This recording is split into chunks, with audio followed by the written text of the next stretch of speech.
America में Hindenburg research की report की वजह से संकट में फंसे अदानी ग्रुप के लिए अब अमेरिका की ही एक निवेश कंपनी से राहत आई है। एक बड़ी निजी निवेश कंपनी ने अदानी ग्रुप की कुछ कंपनियों में हिस्सेदारी खरीदी है। अमेरिका की निवेश कंपनी GQG पार्टनर्स ने अदानी ग्रुप की अलग अलग कंपनियों में 1.87 अरब डॉलर का निवेश किया है। निवेश करके हिस्सेदारी कंपनियों में खरीदी गई। इस डील के बाद शुक्रवार को शेयर बाजार में अदानी ग्रुप के सभी शेयरों में तेज उछाल देखने को मिला। फ्लैगशिप कंपनी अदानी एंटरप्राइजेस 10% से ज़्यादा बढ़ गई और कुछ कंपनियां तो ऐसी थीं जिनमें अपर सर्किट भी लग गया।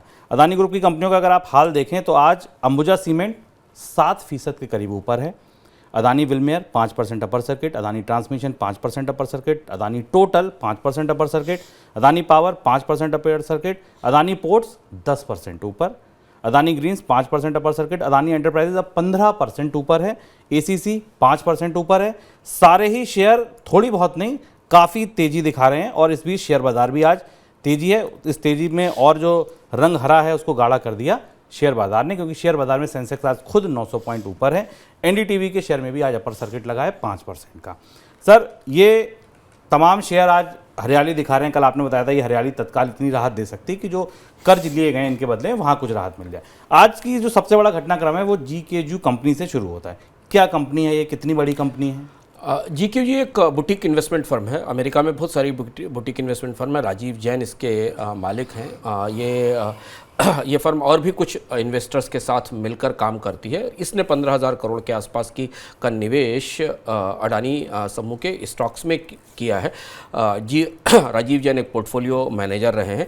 अगर हाल फिलहाल के घटनाक्रम में आप राजीव जैन के बयानों को देखें, और एक हफ्ते पहले राजीव जैन को कुछ अलग अलग मीडिया में इस बात को कहते हुए कोट किया गया था कि अडानी समूह के कामकाज में जो समस्याएं हैं वो तात्कालिक हैं, लंबे समय के लिए इस स्टॉक में निवेश किया जा सकता है। ऐसी बात उनके तरफ से कुछ जगह मीडिया में कोट हुई थी और उसके बाद GQG ने अडानी समूह के स्टॉक्स में निवेश किया है और इस निवेश के साथ ही कल से आपको बाजार में अडानी समूह के स्टॉक्स में वापसी होती दिखाई दे रही है। सर, अदानी समूह को अपनी इक्विटी बेचने की ज़रूरत क्यों पड़ी? यही सबसे दिलचस्प सवाल है और महत्वपूर्ण ये नहीं है कि अडानी समूह को 15,000 करोड़ रुपए के आसपास 15,446 करोड़ रुपए की ब्लॉक डील करनी पड़ी।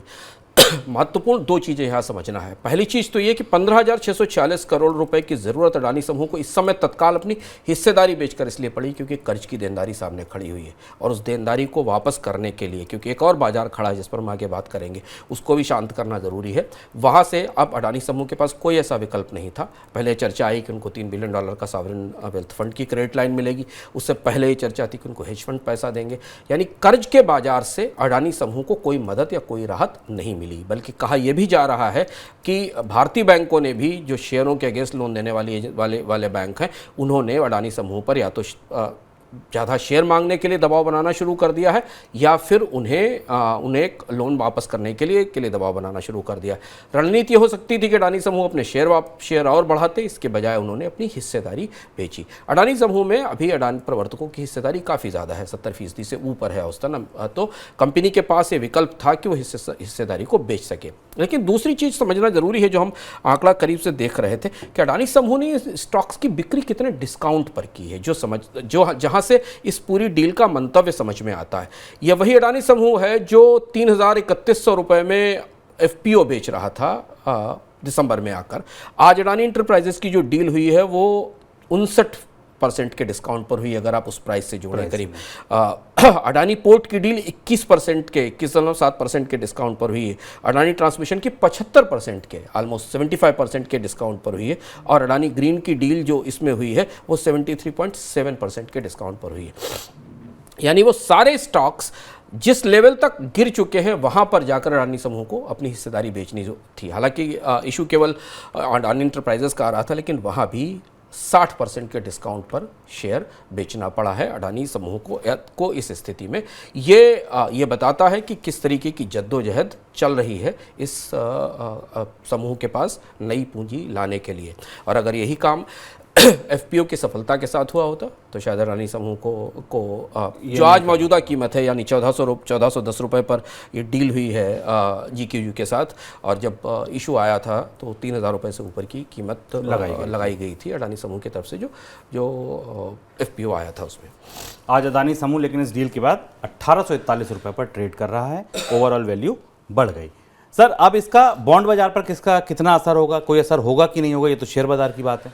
बॉन्ड बाजार में भी अडानी समूह के लिए बहुत स्थितियां अच्छी नहीं दिखाई दे रही। ये जो शेयरों की बिक्री की गई है करीब 1.9 बिलियन डॉलर की, अडानी का जो फैमिली ट्रस्ट है उसकी तरफ से की गई।